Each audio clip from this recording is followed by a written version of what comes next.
Buenas tardes a todos y a todas. Ahí está, pasó lo que estábamos suponiendo que iba a pasar, que se iba a caer el libro, pero se iba a caer por la cantidad de ventas también. Era una de las hipótesis. Bueno, bienvenidos a todos y a todas. Un placer estar acá, estamos muy contentos de estar presentando este libro de Eduardo Brunner, que se llama Frantz Fanon, La violencia de la tierra.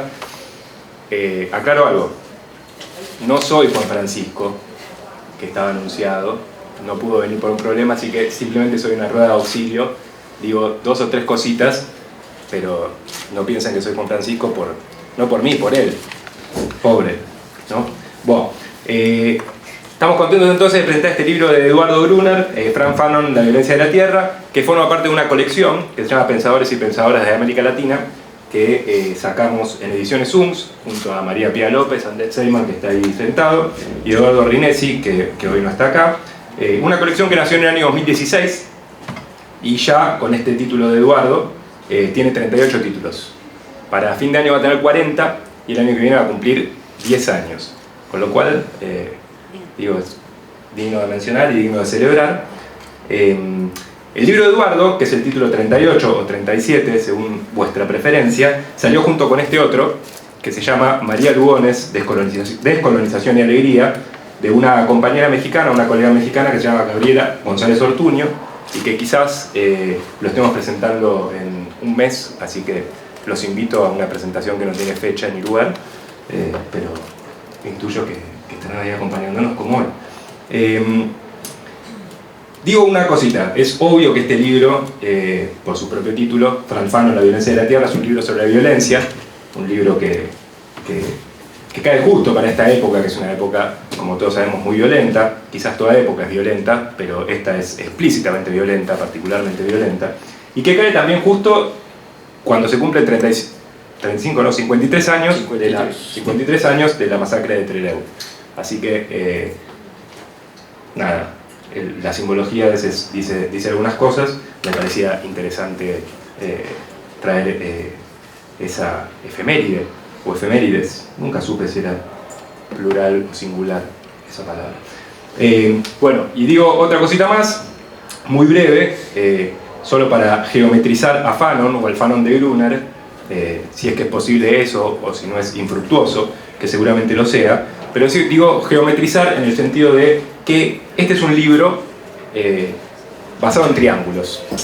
Es un libro que tiene un triángulo constitutivo, que es el triángulo de la relación entre América, África y Europa, en el sentido de la conformación de la modernidad capitalista centrada en Europa. Es un triángulo también en los nombres que aloja y contiene, por supuesto el de Fanon, pero también el de Marx y el de Sartre. El ensayo que nos presenta acá Eduardo es un ensayo donde pone a dialogar a Fanon con Marx y Sartre, que además forma un triángulo de libros de Eduardo. Eduardo sacó este libro hace cosa de un mes, salió publicado el libro de Fanon, publicó este gran libro que lleva un estudio introductorio de la compañera Gisela Catanzaro, Lo sólido en el aire, el eterno retorno de la crítica marxista, que no es un libro sobre Marx estrictamente, pero es un libro sobre los marxismos, y está escribiendo un libro sobre Sartre. Es decir, vamos a tener el triángulo de esos 3 nombres que acá aparecen dialogando en 3 libros separados. Y el tercer triángulo de las Bermudas es entonces el julio-agosto de la vida de Eduardo y de la biografía de Eduardo, que tiene publicación de 3 libros, de 3 títulos. Por supuesto, insisto, Frantz Fanon, La violencia de la tierra, que lo consiguen ahí a 20 metros de donde estamos ahora acá. 20 es mucho, ¿no? 4, mucho más cerca. Sí. Dije que geometrizar era infructuoso. Yo no puedo geometrizar nada, pero no puedo calcular 4 metros, que los imagino como 20. Bien, el libro de Fanon, que estamos acá presentando, que van a presentar acá los compañeros, el libro sobre Pierpaolo Pasolini, que Eduardo también acaba de publicar en una editorial que se llama 17 Grises, que nos deja plantear una serie de paradojas. Un libro blanco de una editorial que se llama 17 Grises, que leemos al lado de uno de los continuadores de la teoría de la negritud. Es decir, por lo menos interesante para mencionarlo y dejarlo ahí. Y el tercer libro, o la tercera punta del triángulo, es este otro libro que se llama El detalle del rumor, que también acaba de salir por la editorial Ubu, que es una compilación de ensayos de la obra de Eduardo, desde el primer ensayo que publicó en 1979 hasta alguno de 2023. Esto es el primer tomo, se llama Las formas del ensayo, van a ser 5, así que van a tener Gruner para rato. Y el último triángulo... Yo no voy a saber, pero... Tal vez no llegue nadie o algo. Y el último triángulo es el que tenemos acá sentados, que es el de Gisela Catanzaro, Martín Cortés y Eduardo Gruner, que van a hablar sobre este libro. Yo voy a hacer un chiste que no es mío, es de Eduardo.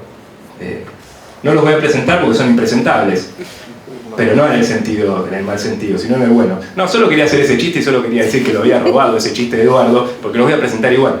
Pero bueno, me parecía bueno el chiste para hacerlo. Gisela Catanzaro es docente, ensayista, su último libro se llama Espectrología de la Derecha. Martín Cortés también es docente, no sé, ¿ensayista te gusta? ¿Quién no es ensayista? ¿Quién no es ensayista? Es coordinador del Departamento de Estudios Políticos del Centro Cultural de la Cooperación, organizador de esta actividad, y bueno, Eduardo Gruner, que sí, realmente impresentable. Ahora sí el chiste, ¿vale? Aplaudan. Y les paso la palabra. Bárbaro, empieza Martín. Ya está todo hablado. Sí. Bueno, gracias por la presentación. Yo me acordé de ese chiste de... ¿Cuándo fue que lo hiciste? Cuando estabas presentando a quién. Se lo robé a Borges. Ah, yo me acuerdo Sí, que... yo estaba presente en los años 80, imagínate, en una institución donde yo estaba, lo invitamos a Borges a dar una charla. Y a uno de los miembros de esa institución le tocó presentarlo a Borges y no tuvo mejor idea que decir, bueno, no voy a tomarme el atrevimiento de presentar a Borges. Y Borges le tira la mano y le dice, no, presénteme, a mí me gustaría saber quién soy, ¿no? Muy interesante, porque ya toda una teoría de la identidad es eso, ¿no? Son los otros los que te dicen quién son. Bueno, podemos hacer como una especie de entrevista abierta. A Borges. Bueno, entonces, presento el libro. No a Eduardo. Bueno, yo estoy contento de poder presentar este libro. Es como un honor y una responsabilidad, como se dice. Eduardo es una figura fundamental en mi formación, la formación de muchos de los que estamos aquí. Es uno de nuestros grandes maestros, entonces es una oportunidad importante en ese sentido, y es un libro que tiene, me parece, una virtud para quienes somos lectores de Eduardo, que es a pesar de ser un libro breve y con un tema aparentemente específico o singular, es un libro que rápidamente deja ver los grandes temas grunerianos, digamos así, ¿no? O las grandes palabras grunerianas. Y yo marqué 3 palabras que aparecen en el libro, rápidamente, que yo diría que son palabras fundamentales de Gruner y para quienes lo hemos leído, que son la palabra tensión, tragedia y dialéctica. Son 3 grandes palabras grunerianas que yo me animaría a decir significan más o menos lo mismo las 3, ¿no? Las 3 están orientadas a pensar un mismo mapa de problemas, un mismo sistema de preguntas, ¿no? El problema de la tensión, concretamente en este libro, aparece alrededor de un tema también fundamental en la obra de Eduardo y fundamental en el tema que ocupa a este libro, que es el tema de la nación, ¿no? El tema de la relación entre la nación internacional, ¿no? Entre lo nacional y lo cosmopolita, ¿no? Y la tensión es un modo de ofrecer una alternativa justamente a seleccionar entre la nación y lo cosmopolita, ¿no? Entonces Eduardo trae la tensión como un lugar en el cual hay que quedarse para poder explorar precisamente una relación productiva entre la cuestión nacional y la cuestión internacional, ¿no? Pensada, por supuesto, alrededor de la figura de Fanon, alrededor del problema del colonial, ¿no?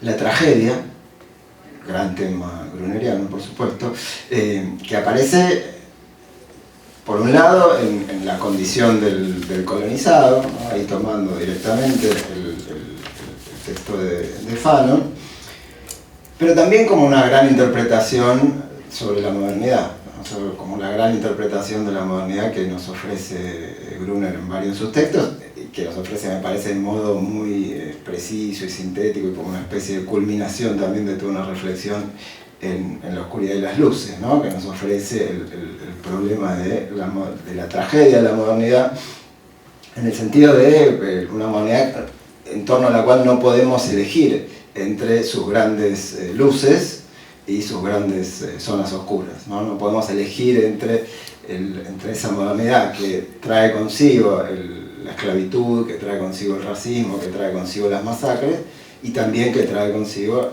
las luces, ¿no? Y que eso no lo podemos elegir. Y nos recuerda permanentemente que no podemos elegir allí, ¿no? O más bien recuerda permanentemente la productividad de tomar la decisión de no elegir allí, ¿no? Porque, esto lo digo porque también este libro de algún modo funciona como un intento de prevenirse respecto de sugerencias de declinar el problema de la tragedia de la modernidad, ¿no? De salir de ese problema. Bueno, la dialéctica, por supuesto, el problema de la lucha de clases, que es un problema fundamental que atraviesa el texto, el problema del sujeto, ¿no? Hay toda una interrogación en la que aparece, bueno, Diego mencionaba el triángulo, ¿no? Fanon, Sartre y Marx. Bueno, ahí en esas relaciones de Fanon con Sartre y con Marx aparece la figura de la dialéctica, ¿no? Entonces, la dialéctica, la tensión, la tragedia, como esas variaciones de un mismo tema gruneriano que visitamos una y otra vez, y que yo creo que es... yo no voy a anotar lo que digo. Que creo que es como, me animaría a decir, una solución. Es una solución a un problema que aqueja a las escrituras del marxismo, fundamentalmente del marxismo desde América Latina, ¿no? Creo que lo que Eduardo ofrece con esa familia de conceptos, con esos trabajos que nos da, es una solución en el sentido de cómo confrontar el problema de persistir en un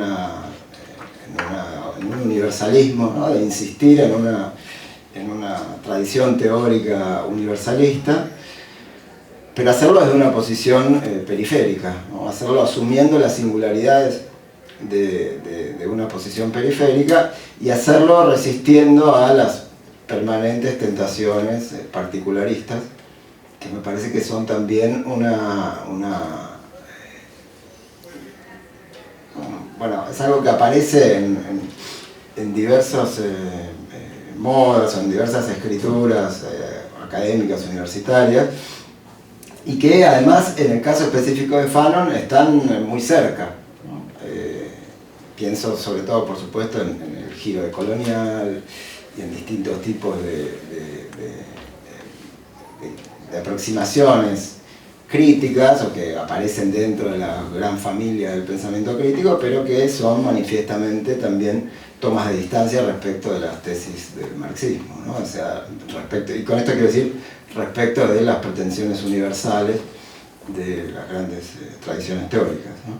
Entonces, creo que ese intento de persistir en la tensión, incluso al punto de llamar a eso tragedia, es un intento por seguir pensando al interior del marxismo, asumiendo los problemas que tiene toda aspiración universal, pero asumiéndolos resistiéndose por esos problemas a ceder a algún tipo de tentación particularista. Esta es mi interpretación de tu obra, digamos. Podrías no estar de acuerdo también. Voy a tratar de estar de acuerdo. Perfecto. Bueno, ¿cómo hace eso Eduardo en general y cómo lo hace también en este texto? Y acá lo hace de modo muy sintético, ¿no? Que es, toma lo que uno podría llamar las mejores tradiciones europeas, ¿no? Toma las mejores figuras extremadamente relevantes del pensamiento crítico europeo y las hace pasar de algún modo por los dramas de la periferia, ¿no? Acá creo que hay dos, aparte de Sartre, que es más explícito, digamos, parece que hay dos nombres que aparecen de modo más o menos explícito en el libro, pero que son muy importantes, que son los nombres de Adorno y de Althusser. Porque son preguntas sobre cómo nombramos la totalidad, digamos así, ¿no? O sea, cómo nombramos el problema de una totalidad que no cierra, el problema de un todo estructurado, etc. Y a esa lectura, por supuesto informadísima y fina de Adorno y de Althusser, bueno, Fanon funciona ahí como haciéndolos pasar por el barro de la periferia, ¿no? Por eso que no cierra, ponerle una carnadura histórica, ponerle un nombre más dramático de aquello que aparece como intuiciones teóricas geniales en esta figura, ¿no? Entonces, Eduardo toma, esto no es un chiste, no sé si te acordás, pero hace mucho, una vez yo estaba escuchando a Gisela hablando de Eduardo, vos no estabas, pero ella estaba hablando, y dijo, lo que hace Gruner es, les saca la totalidad a ellos, a los europeos, y se las devuelve con agujeritos. Esa sería otra definición de tu obra, pero no sé si te la acordás. Una obra de Gruner, diríamos. Exacto.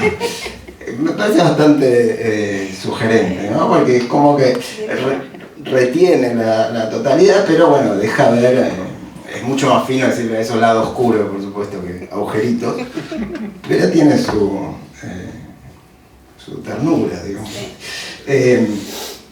Entonces ese gesto me parece que no es el de tomar esos grandes nombres de la reflexión sobre la totalidad y agregarles de algún modo, y por ende modificarlos también, con esa pregunta, con esa singularidad que aporta el drama de la periferia en el nombre de Fanon en este caso, ¿no? Pero bueno, está el trabajo en general de Eduardo sobre Haití y otros más que dan cuenta de toda una reflexión en ese sentido, ¿no? Entonces me parece que esa es la gran solución gruneriana a los dilemas sobre cómo pensar problemas tan universales desde una colocación singular, periférica, etc., ¿no? Y en el caso específico de Fanon, esto lo mencioné rápidamente, pero lo digo ahora de nuevo, creo que es muy importante que sea Eduardo el que escriba el Fanon de esta colección, porque, por esto que decía, que muchas veces Fanon viene con una literatura ajena al marxismo, digamos, ¿no? Y esto no es un problema solamente identitario, si fuera identitario tampoco sería tan grave, ahora después puedo decir algo de eso, pero no es un problema de etiquetas, ¿no? Pero en el sentido de que viene justamente más asociado a esa tradición del colonial, o digo, para decirlo más genéricamente, particularista, ¿no? Porque me parece que el Fanon que trae Eduardo, y eso es lo que retiene en cierto sentido de potencia crítica y que uno podría asociar con una perspectiva marxista, es que es una operación de lectura que se levanta contra otras operaciones de lectura, ¿no? Y se levanta contra un modo de la lengua de las ciencias sociales contemporáneas, contra un modo de la experiencia de la universidad, y contemporánea me refiero a las últimas décadas, ¿no? Me parece que el Fanon que Eduardo trae, sobre todo alrededor de la figura del interrogante en torno a la violencia, es justamente un Fanon que funciona contra cierta pacificación de la lengua de las ciencias sociales que se nos viene ofreciendo con relativo éxito, por lo menos desde los 80, diría, ¿no? Yo diría que es un libro contra los 80, si se me permite, esta es una interpretación personalísima, ¿no? porque es un libro contra un modo de procesar una serie de derrotas que continúan a la derrota del propio Fanon, en cierto sentido, ¿no? Eduardo dijo una vez, este chiste, no sé si lo recordarán, vos seguro que sí, que la lucha de clases no terminó, sino que vamos perdiendo por goleada, ¿no? Bueno, y cuando, no sé con qué año lo dijiste, pero no hicimos muchos goles nosotros entre que lo dijiste y ahora, me parece que se fue grabando la cosa. Pero bueno, algo de lo que esa derrota le hizo a las ciencias sociales me parece que está interrogado en este texto, ¿no? Y ese problema que decía, que nombraba con la figura de la pacificación, me parece que aparece en algunos puntos muy importantes del texto, que es, por ejemplo, una cosa me parece que está además planteada de modo muy agudo, que es la crítica de lo que Eduardo llama la historización de Fanon. Nadie estaría en desacuerdo con historia, ¿no? Nos enseñan que hay que historizar en ciencias sociales, ¿no? Y ahí aparece fuerte una idea de la crítica de la historización, en el sentido de la crítica de situar a Fanon en algún momento lejano en la historia, ¿no? De situarlo en algún momento que se habría cerrado. Y que se habría cerrado precisamente porque ese momento fue de algún modo consumado en términos de derrota, pero no porque sus efectos en términos de colonialismo no continúen, ¿no? Entonces, la crítica de la historización en el sentido de la crítica de la clausura de la época de Fanon, incluso cuando eso aparece como una canonización, ¿no? Cuando eso aparece como aparentemente positivo, ¿no? Y que es algo que este año son los 100 años de Fanon, ¿no? Entonces está lleno de eventos canónicos aquí, pero sobre todo en el norte, ¿no? Y Eduardo menciona ese peligro de la canonización. También las formas de la particularización de Fanon, ya lo dije más de una vez, ¿no? La grilla de colonial, pero también la de romper a Fanon en una serie de temas diversos para los cuales podría funcionar, y ahí me aparece como el gran tema del libro, que además le pone el subtítulo, que es la violencia, ¿no? Y la pregunta ahí es si la violencia en Fanon, si la violencia puede ser pensada como uno más de los temas de Fanon, ¿no? Por ende como uno de los temas que podrían ser desplazados, o si de alguna manera organiza el problema Fanon, ¿no? Y más allá de lo que se puede interpretar respecto a Fanon y el problema de la violencia, me parece que ahí lo que está haciendo Eduardo, lo que creo que es sumamente interesante, incluso diría como crítica de la lengua de las ciencias sociales, es lo que se pierde con el pasaje de entender un eje, ¿no? La violencia como un eje que organiza los problemas de Fanon, a una suerte de celebración de la pluralidad de temas en los cuales Fanon podría aportarnos, ¿no? Como si fuera una bibliografía más o menos auxiliar para diversos temas, ¿no? Digo esto porque ahí es el procedimiento es muy similar al modo en el cual desde los años 80 se trata el problema del marxismo en general, diría, ¿no? Como la sustitución también de la determinación por la pluralidad, ¿no? Ese es un procedimiento bastante común de las ciencias sociales de las últimas décadas, y frente al cual Eduardo recuerda el fondo, ¿no? La violencia como fondo y como problema organizador de la obra de Fanon y de nuestras vidas, ¿no? Y ahí me parece que aparece otro nombre, que es un nombre fundamental en el texto y en la escritura de Eduardo en general, que es el nombre de León Rosichner, ¿no? Que es como una especie de contrateoría de la democracia, ¿no? O sea, una contrateoría de la democracia argentina de los 80, ¿no? O sea, es la posibilidad de seguir pensando el subsuelo violento de unas ciencias sociales que se esforzaban de manera manifiesta por expulsar a la violencia de su zona de reflexión, ¿no? Que más bien construían toda la reflexión transitológica, digamos, como un modo de replegarse, de protegerse del fantasma de la violencia, ¿no? Y Rosichner molestando ahí, digamos así, ¿no? leyendo el subsuelo necesariamente violento de toda la discusión de la cuestión democrática, ¿no? Y ahí un tema que aclara Eduardo, lo aclaró alguna vez, la otra vez que que se hizo la presentación ahí en General Sarmiento. Todo esto no implica una celebración de la violencia, sino justamente una comprensión, ¿no? Una aproximación a un problema que es constitutivo, o más bien una crítica de la invisibilización del problema de la violencia, lo cual pone la violencia en una zona que podríamos volver a llamar tragedia, ¿no?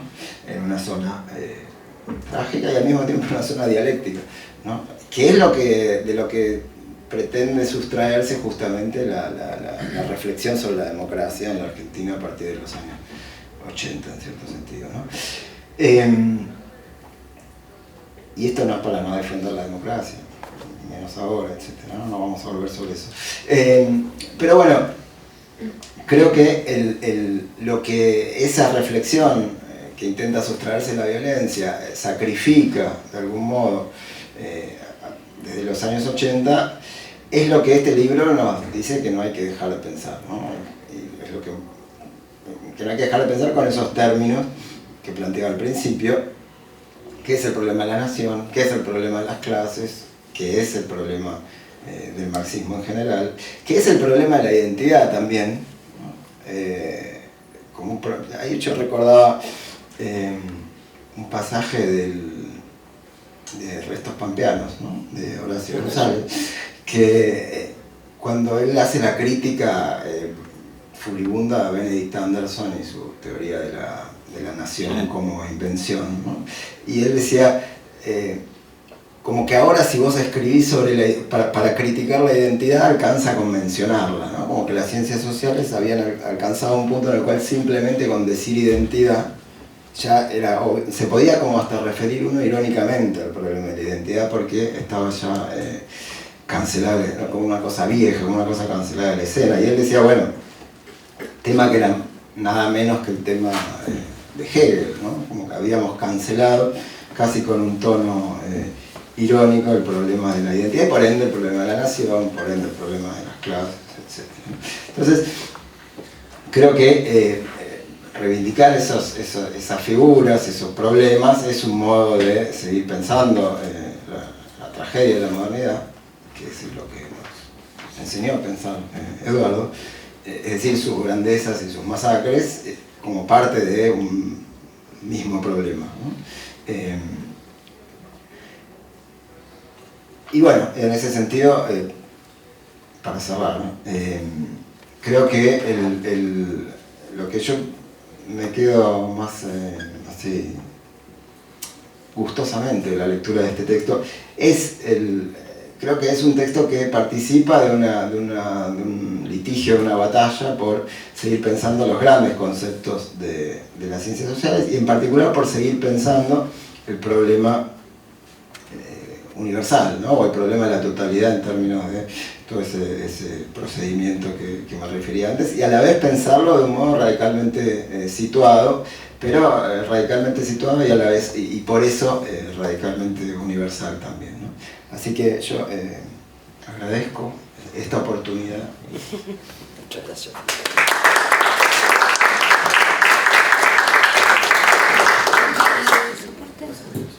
Se lo lleva. No, está ahí en el piso. ¿Puedo hacer así, mira?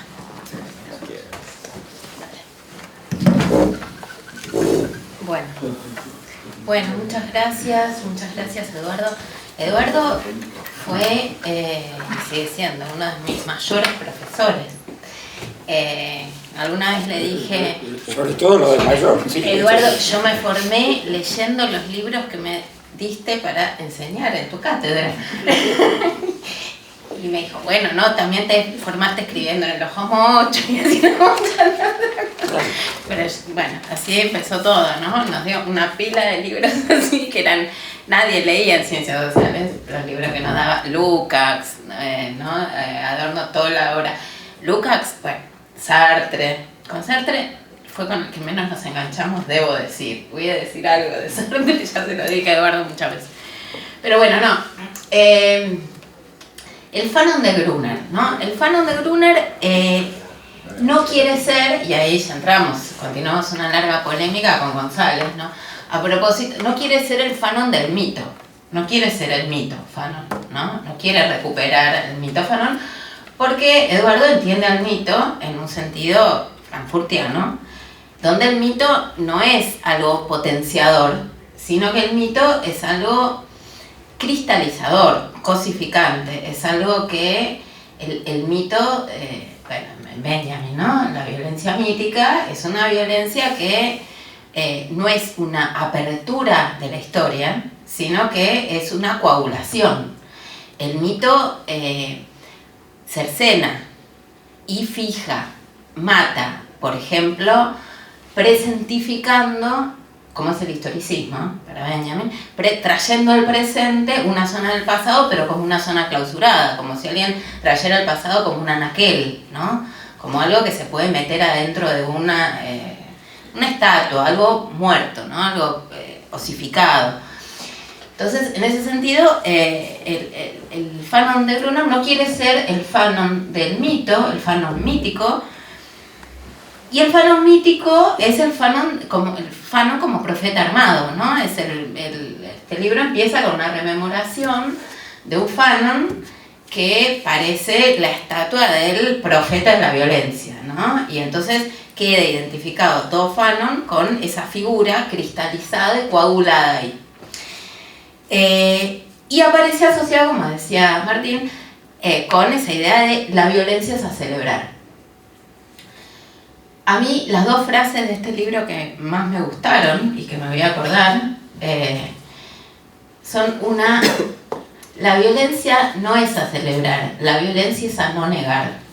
Y yo creo que esa es una gran frase de este libro y tiene que ver con toda una operación de lectura, una indicación metodológica, voy a tratar de decir algo de eso, pero también con toda la obra de Eduardo, que es un trabajo sobre una negación de la negación, es una negación de esa negación en la que se constituyen las ideologías dominantes y las formaciones identitarias violentas, ¿no? Que tienen una dimensión estructural necesaria en su constitución, que son una serie de negaciones.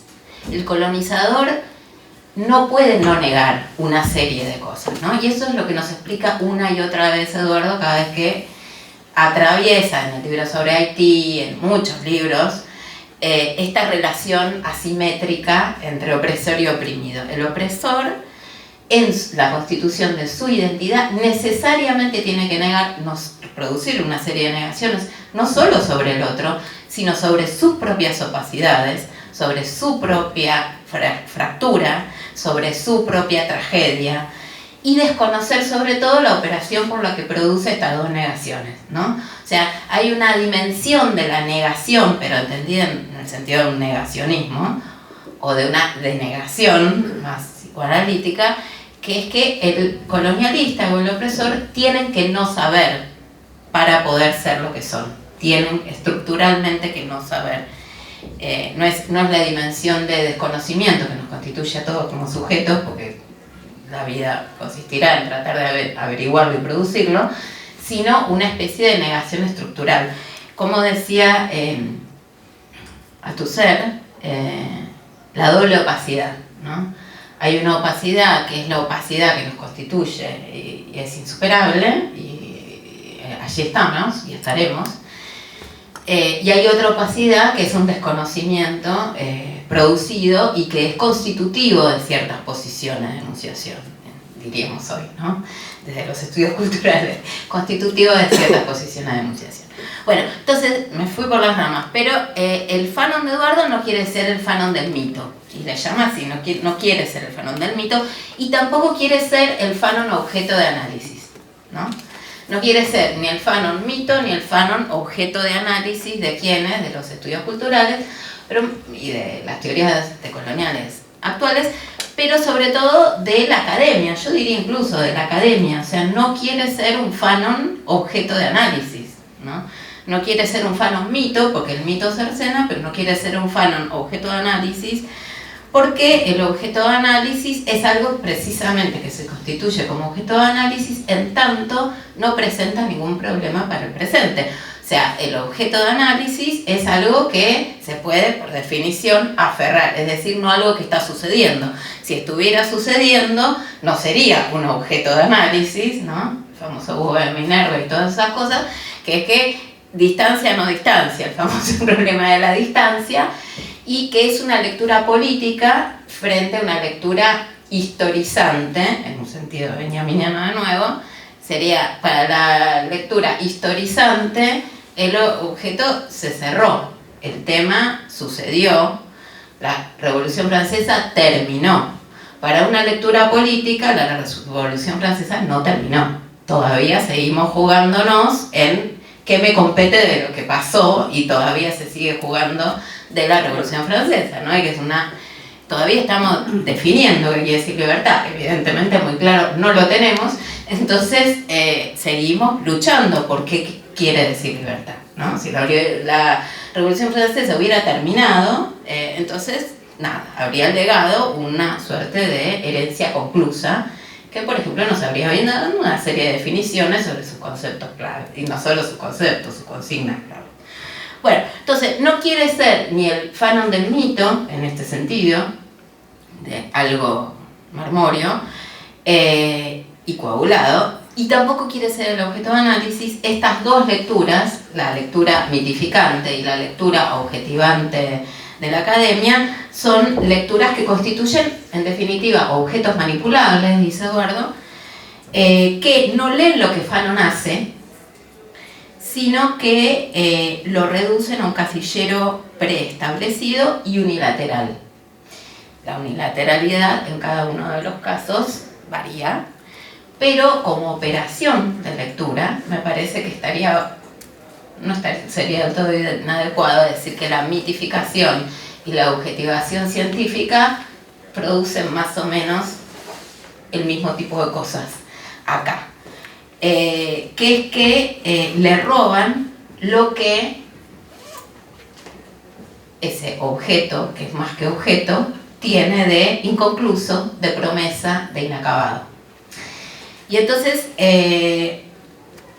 la segunda frase que más me gustó de este libro es la frase que, la primera era, la violencia no es a celebrar, es a no negar. La segunda frase es lo que Fanon sigue prometiendo. Y entonces yo leí el libro pensando el Fanon que promete, que es, ¿no?, un objeto, con comillas lo pongo porque es un objeto en sentido benjaminiano, ¿no? Los objetos en sentido benjaminiano son objetos que suscitan, que nos salen al paso. Nunca son objetos que uno pueda aferrar. Siempre son objetos que, porque incomodan, se pueden leer. Si no incomodan, no se pueden ni leer. Es una jungla un texto de Benjamin si uno no se sintió interpelado por algún problema y no sabe por dónde entrar a la jungla, digamos. Hay que entrar con alguna pregunta que el mismo texto está suscitando. Pero si no, es un cañaveral, digamos. Entonces, estas lecturas mitificante y objetivante, cientificistamente hablando, cosifican, no solo en el sentido de que simplifican una complejidad, una multiplicidad, que acá en este libro es el Fanon que no solo habla de estructuras organizacionales, políticas, cómo operar, digamos, tácticamente, hacer cosas, sino también es psiquiatra, sino que también es lector de filosofía, sino que también, y de filosofía existencialista, digamos, con muchas cosas ontologizantes, etcétera, como es la obra de Sartre, y del Sartre temprano. Bueno, entonces eso, las lecturas cosificantes no leen lo que Fanon hace, lo reducen, lo unilateralizan, pero además le roban lo que tiene de futuro, lo que tiene de promesa, lo que tiene de interpelación a nosotros en el presente.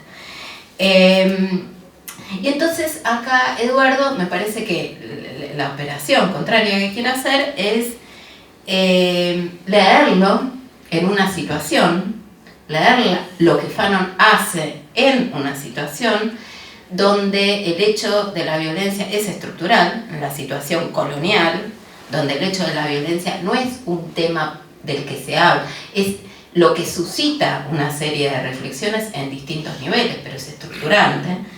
No es un tema en el sentido de, bueno, ahora voy a hablar de arte y ahora, bueno, también hablo de la violencia, ¿no? La violencia tiene un carácter suscitador, estructural, disparador.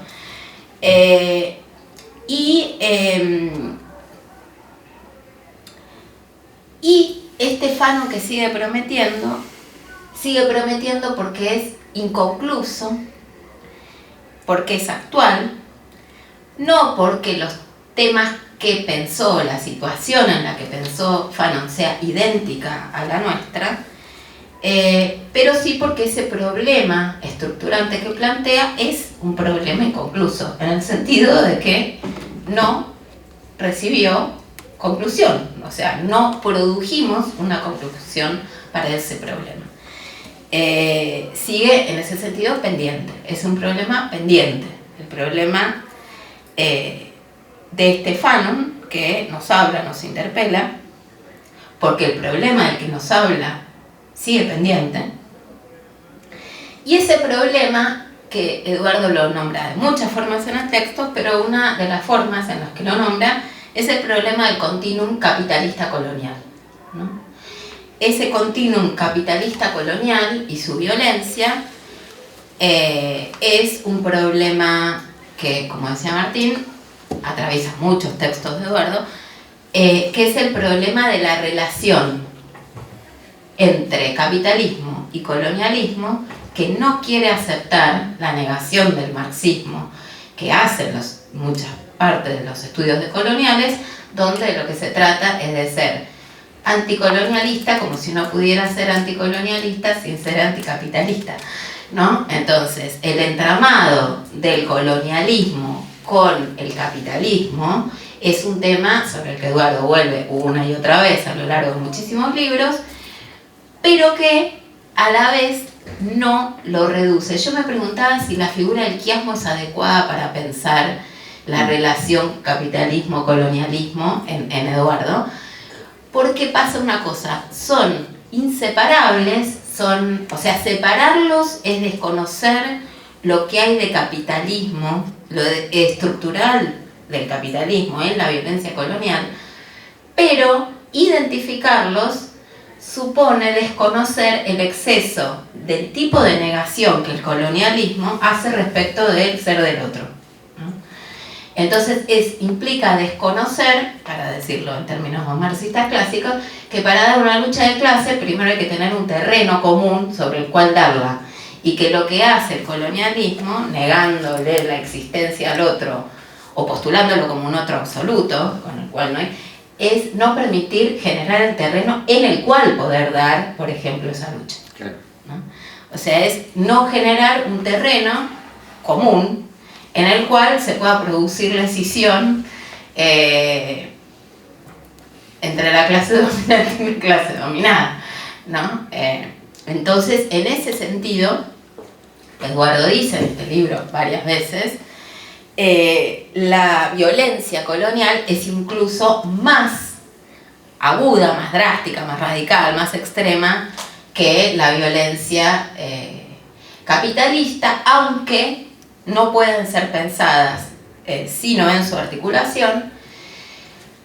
Y eso viene con varias figuras. Una es la discusión sobre la relación entre lucha de clases, lucha anticolonial, lucha de liberación nacional, como decía también Tincho. Viene con la discusión sobre el problema bien marxista de, puesto que la plusvalía se genera en la producción y no en la circulación, entonces qué papel le vamos a dar en las discusiones del marxismo respecto a cómo interviene la cuestión del mercado global en el incremento de la tasa de ganancia, ¿no? de la tasa de explotación. Entonces, larga discusión en el marxismo, qué papel le damos al mercado, si eso no es un circulacionismo heterodoxo respecto a una posición marxista, que tendría que decir, no, pero la plusvalía se genera en la producción, no en la circulación. Bueno, una serie de discusiones que efectivamente, en las que aparecen los límites de cierto marxismo ortodoxo también para las posiciones que nosotros deberíamos defender de una posición periférica, digamos, ¿no? ¿Qué lugar le damos al mercado mundial si decimos nada más que en la fábrica se produce la plusvalía y por lo tanto la explotación? Este aquí que sin embargo nosotros siempre estamos con una deuda externa gigante y el flujo, ¿no? Y eso no le hace nada a la explotación, ¿no? Evidentemente, digo, cualquier sujeto o sujeta latinoamericana no puede sino percibir que el problemita de la deuda es un problema, ¿no? Es del mercado mundial y de las condiciones del, ¿no? ¿Cómo se llama siempre? Las condiciones asimétricas del intercambio. Del intercambio desigual. Bueno, entonces, el Fanon de Gruner, yo quiero decir, es un Fanon, me sigo yendo por las ramas porque no quería decir todo eso que dije, pero el Fanon de Gruner no es un Fanon contemporáneo. Explícitamente no quiere decir contemporáneo en el sentido de que no quiere ser el Fanon que lee el presente cómodamente, o sea que el presente, la contemporánea, no es un Fanon que esté con los tiempos, en ese sentido no es contemporáneo, no está con los tiempos, no está con las operaciones de lectura más habituales hoy sobre Fanon, y explícitamente no quiere estarlo, y tampoco quiere ser el Fanon, decía, del mito, congelado.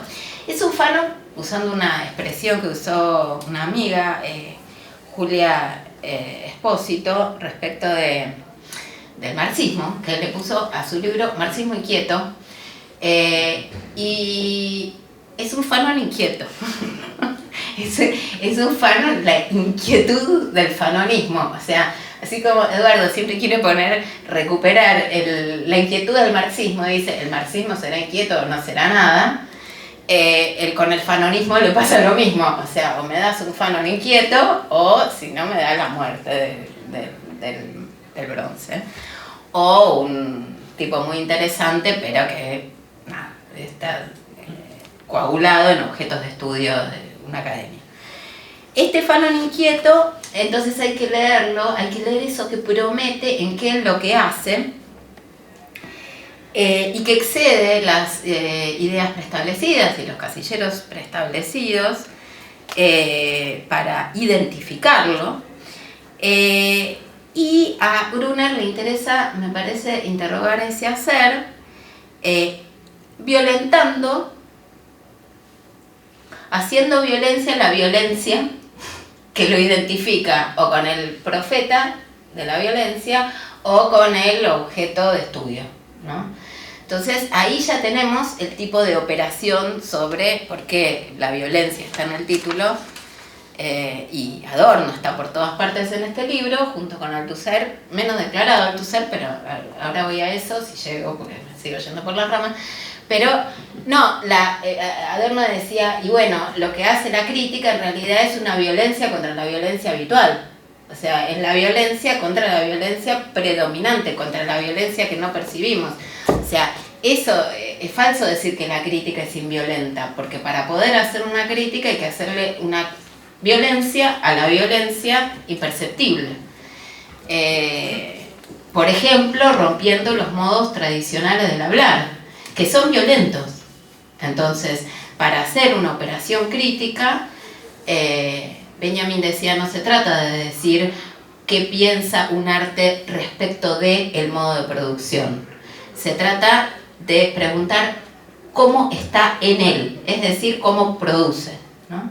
Producir de otro modo es, para poder producir de otro modo, se trata de hacer una violencia a los modos dominantes en que producimos. Y este es un tema de este libro, no solo porque es un tema de este libro, la negritud y el problema de cómo producimos una cultura verdaderamente autónoma, o sea, verdaderamente que pueda, sino porque además lo hace, ¿no? Yo sobre ese punto, ¿qué es este Fanon que promete? Y bueno, yo lo leí como en un nivel 1 de los niveles, es el Fanon que nos pregunta cómo escribimos nosotros hoy, ¿no? Porque Eduardo va a Césaire y al tema de una poesía negra, y dice, bueno, una poesía negra, el derecho a una poesía que tiene sus ritmos propios, sus tiempos, su puntuación, diría, su sintaxis. Todos nosotros escribimos el 90% del tiempo con la prosa establecida por el inglés, que es el que rige el sistema académico, es decir, frases cortas, sin subordinadas, sin paréntesis, sin nada dentro, porque todo eso confunde. Entonces la frase tiene que tener un renglón y medio como mucho, punto. Y si no, la dividen, ¿no? Cuando la dan para traducir, te la dividen. Y ahí hay que reponer el sujeto, cuál era el sujeto, no se entiende nada y aparecen todos los problemas de traducción. Pero bueno, y Eduardo, que hace un gesto de negro, en ese sentido de ser en este texto, escribe una oración que tiene 1 página y media. Una oración, no es un párrafo, es una oración. Este era un comentario de Horacio que le hacía a Eduardo una vez en la presentación de otro libro, que le decía, Eduardo, si le sacáramos todos los paréntesis, todos los entrecomillados, todos los guiones, no quedaría nada. No, todo lo más interesante está en todos los guiones, qué sé yo. Bueno, pero claro, eso es lo que nuestra escritura, precisamente porque somos colonizados por la academia, no puede retener, ¿no? Nuestra escritura, cómo escribimos. Entonces, la pregunta no es qué opina de la academia, es cómo está en ella. Entonces, ahí hay un gesto de negro de Eduardo que está en la academia, porque este es un libro de académico en muchos sentidos, en el sentido de que razona, argumenta, discute, trae otros textos, los confronte, qué sé yo, sería aceptable, pero tiene ese gesto, digamos, de señalamiento, no sé si lo hiciste a propósito, pero me pareció una actuación de facto de esa autonomía poética. Es decir, nosotros no escribimos con sus frases de 1 renglón y medio, escribimos de otro modo, tenemos otro ritmo de escritura. Claro que quién es el nosotros, por supuesto, es un problema, pero para empezar, no escribimos con oraciones de 1 renglón y medio. Y sin embargo lo hacemos la mayoría del tiempo. Entonces ahí está, ¿no? ¿Qué tipo de operaciones, qué violencias? Esa es una violencia, porque si esto lo lee diría, esta frase no se puede traducir. Una frase de 1 página y media es ilegible y aún más intraducible. Bueno, y sin embargo está en este libro. Ahora, este Fano que sigue prometiendo y que trae el problema de una violencia no a celebrar, sino a no negar.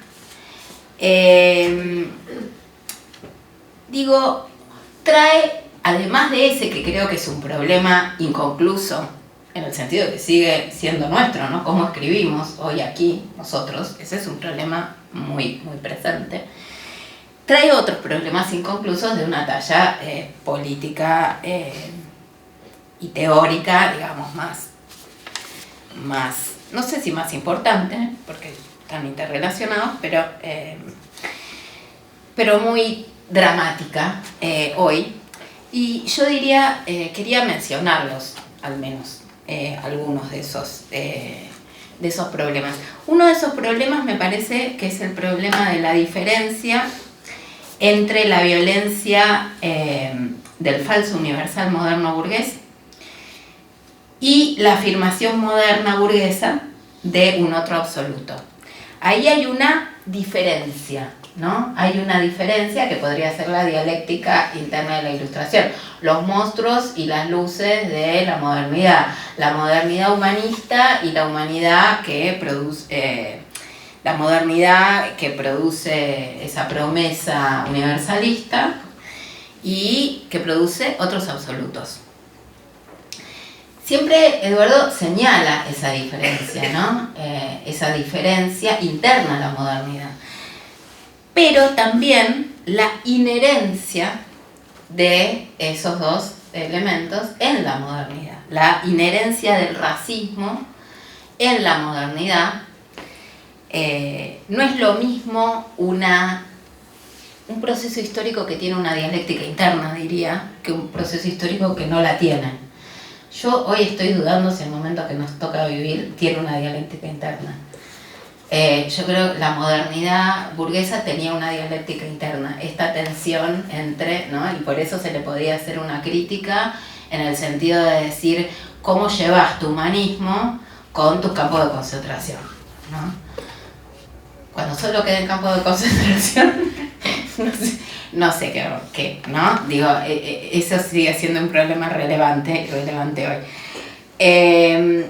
Pero también digo, el problema de la diferencia, pero también de la inherencia de los monstruos a esa modernidad, al capitalismo, y ahí retomo la cuestión, una cuestión que muy adorniana, cuando Adorno recupera a Freud en contra de Le Bon, dice, a mí me interesa Freud porque Freud no trata al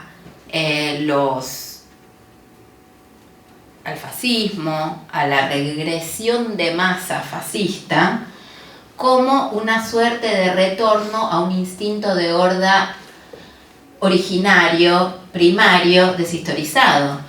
Para Freud, la regresión a masa, en todo caso del individuo, es un producto bien moderno. Es la modernidad la que produce una masificación, una regresión masificante.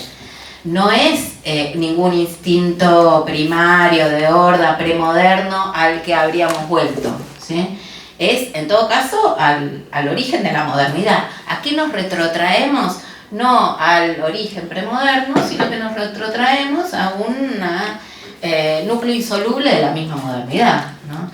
Es decir, a algo bien que nos compete, propio, que sigue sucediendo, ¿no? Y no a algo ajeno, lejano. Entonces, esa idea de la regresión, en todo caso, nos remite a un problema inmanente, a un problema interno de esta modernidad, del momento en el que todavía seguimos viviendo, hasta cierto punto, es el problema de la inherencia, ¿no? Hay una diferencia interna de la modernidad, pero también una inherencia.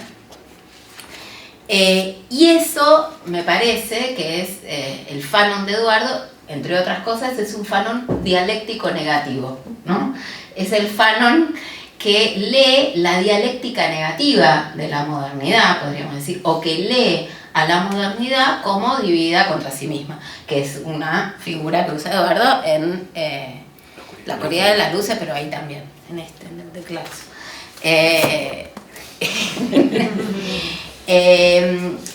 Entonces es un Fanon dialéctico negativo en el sentido doble de que hace una violencia contra la violencia habitual y en el sentido de que lee la dialéctica de la modernidad, es decir, que lee la modernidad contra sí misma, que es algo que la modernidad en su momento más oscuro no puede leer, salvo cuando se pone en la posición del otro, que es lo que le vendría a pasar a Sartre cuando lo lee a Fanon, ¿no? Cuando lo lee a Fanon y cuando lo deja de leer un poquito a Heidegger.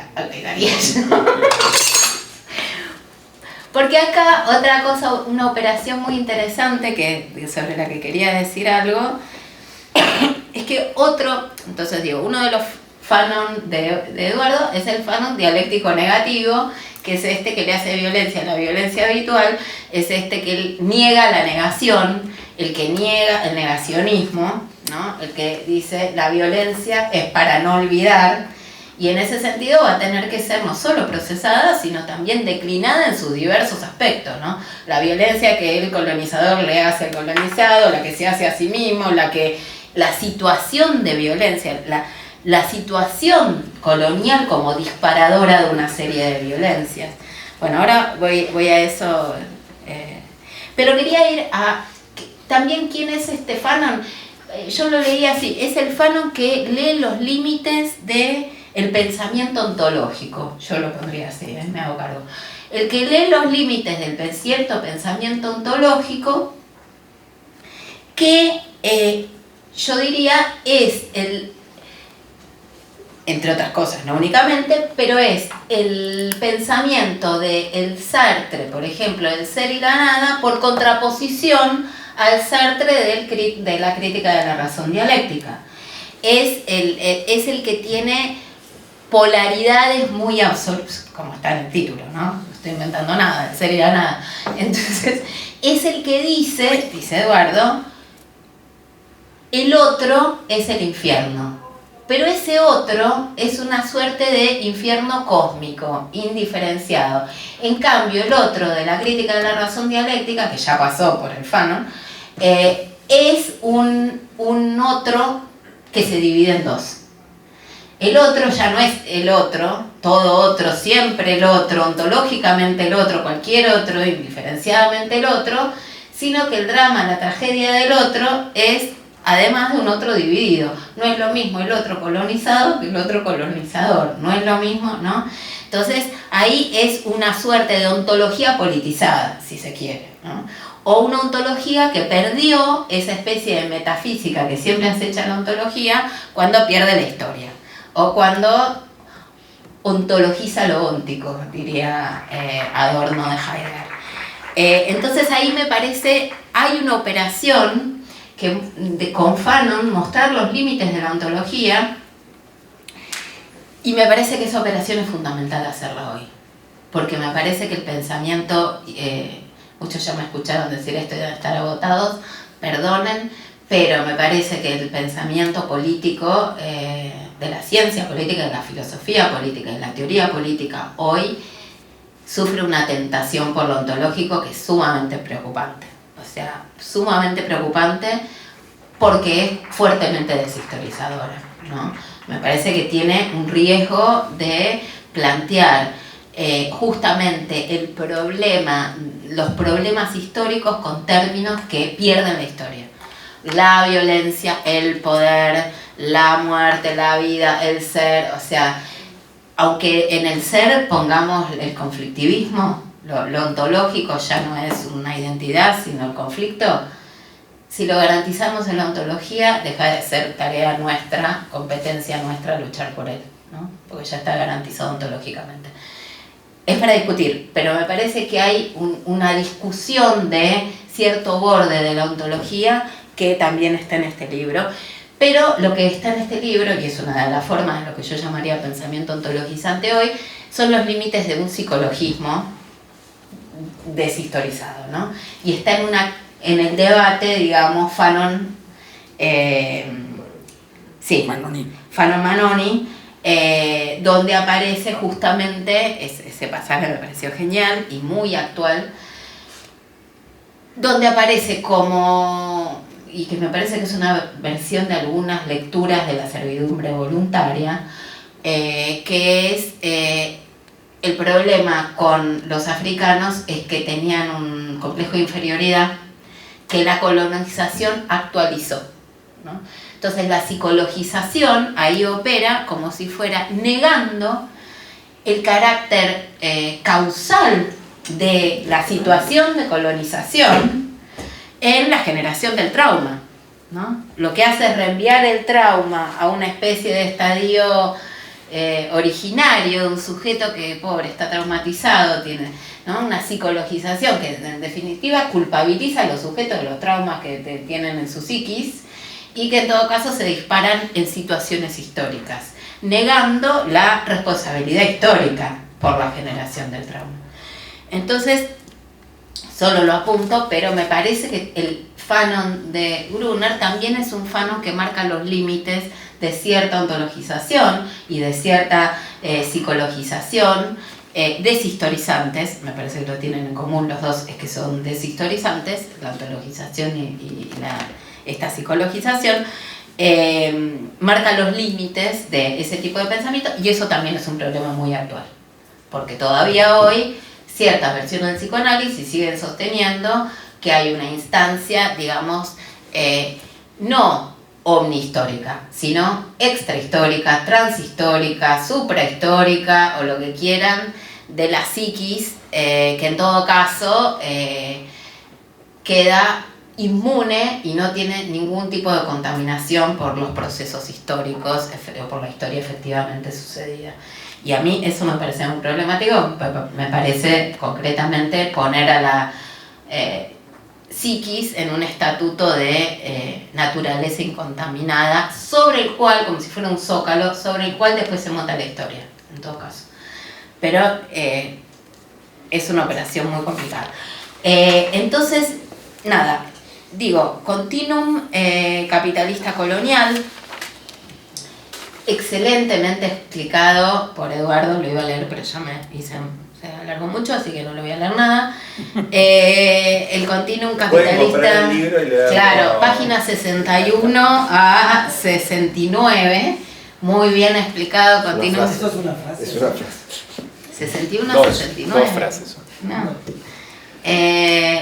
No, el continuum capitalista colonial es toda la relación entre el hecho fundante del colonialismo en la constitución de la acumulación originaria, sin la cual no habría habido capitalismo, y cómo ese capitalismo a la vez se complejiza con lo que ya dije antes del mercado mundial.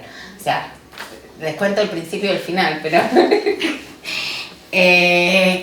ahora, ese continuum súper interesante, que justamente contra una operación de lectura que los desvincula, y Eduardo los quiere revincular con Fanon, a la vez sin subsumir uno al otro, ¿no? Y ahí es donde aparece una insistencia que ya aparece en el prólogo y que me resulta muy interesante, que es esta idea de la lucha anticolonial y la lucha de clases siendo inescindibles, sin embargo están en dos niveles distintos y no deben ser confundidos, ¿no? Entonces se produce eso es súper interesante, porque una cosa es decir solo que hay articulación, y otra necesaria, y otra cosa es decir solo que son dos niveles distintos. Y él dice las dos cosas a la vez. Eso es difícil, ¿no? Eso es difícil, decir que hay articulación necesaria, pero a la vez que están en dos niveles distintos y que ninguno queda plenamente integrado en el otro, que yo puedo desarrollar. No, seguro de la cultura occidental, ¿no? Vale la pena recordar que la literatura occidental empieza con la crónica de una violentísima guerra, que es la guerra de Troya, ¿no? El primer texto escrito en una lengua occidental, que es la Ilíada de Homero, y a partir de ahí no ha dejado de estar presente nunca en la gran literatura este tema de la violencia, que en el caso, eso sí, ha estado muy bien leído tanto por Gisela como por Martín, en el caso de Fanon es efectivamente un organizador en este sentido del no celebrar y al mismo tiempo no negar tampoco es uno de los debates que Fanon plantea con la cuestión de la violencia, no negar tampoco que es una tragedia, como acá se dijo, que el colonizado tenga que recurrir a la violencia para conformar, digamos, su nación, su clase, su propia subjetividad, lo dice Fanon, ¿no? Sartre en el prólogo ontologiza un poco, es verdad que ontologiza un poco, ¿no? Cuando por momentos limita la cuestión a... lo que pasa es que Sartre entonces dice las cosas tan bien que, ¿no? Cuando dice, por ejemplo, un colonizado que mata, o un esclavo que mata a un amo, mata a dos personas, mata al amo y mata al esclavo, y se transforma en humano. Hay una cuestión acá que vale la pena discutir, porque tiene que ver con la ontologización y con el problema de la identidad, que en el contexto de la violencia colonial es una ontologización violenta, ¿no? Cuando Fanon mismo relata la famosa anécdota de cuando se cruza con una madre y una nena blanca, ¿no? Y la nena, asustada, lo señala y dice, mira mamá, un negro. Entonces ahí Fanon se enteró que era negro. Y en el debate con Manoni, cuando habla de los malgaches, que son los que Manoni dice, tengo que decir que yo tengo un enorme respeto por un intelectual honestísimo como es Octave Manoni, que después se autocriticó ferozmente en un texto con un título maravilloso que es La descolonización de mí mismo.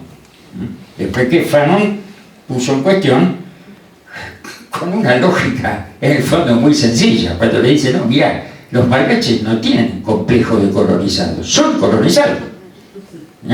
Y como decía Gisela, ese es el trauma originario, si es que existe. Y además han sido ontologizados en su identidad por el colonialista. Los malgaches viven su malgachidad con absoluta naturalidad, dice. Solo que de pronto aparece el blanco que los señala con el dedo y le dice malgache. Entonces ahí ya no tiene nada de natural, ¿no es cierto? Es una violencia externa que le hace el colonialista.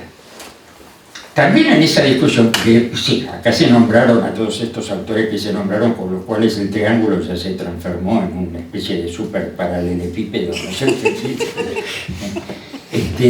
Y yo agregaría todavía, bueno, vos lo mencionaste, Gisela, agregaría a Freud e incluso a Lacan, porque claro, Fanon era psiquiatra, y en otro libro, que es, como se llama, Piel Negra, Máscara Blanca, hace un uso, un libro del año 52-53, hace un uso muy notable de la famosa teoría del estadio del espejo de Lacan, que Lacan había presentado solo un par de años antes en un congreso de la Europa, ¿no?